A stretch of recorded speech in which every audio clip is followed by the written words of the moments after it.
This is the 5th time I'm telling you.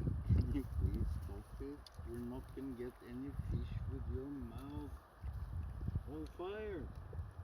Nei, Do you understand? vi snakker for mye da. But I grew up and learned. But you have to be quiet. Yeah. Ok, du kan fortelle Noah. Se Fortell bare. nå, jeg sitter her i capsen til Luss og vi er på Haukjern. Haukjern har vært dritbra land hvis du ser på. Hit må vi dra, ass. Det var mye kulere å fiske her enn det var på Krokjern. Krokjern var helt ræva. Jeg har skjært ned trær der fordi jeg håper å bli crazy. Det er veldig fint her da. Veldig fint her da. Der er Dixie og Trina. Og Charlie er der oppe. Der er de begge to er helt, det er mett.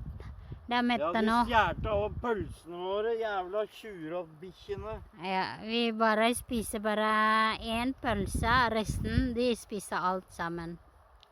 Og så da de slapper nå, for det er mette. Jeg er veldig fornøyd nå etter at jeg fikk kjefta litt, så var det billig pris å betale for en pakke med pølser, skjønner jeg. Ja, det jeg synes så hvis jeg var hund. Ok, fatteren blir litt gæren, drit da. Spis fort. Ja. Det er ikke lov, drit i det, spis fort. Nei. Og så vi har lagd her da te. Te. Ok. Nå er det veldig, det er ferdig nå. Ja, det er granbarte. Hvor er lighteren min? Har du lomma? Ja. Her. Vi har lagd granbarte. Ok. Det er faktisk ikke så verst.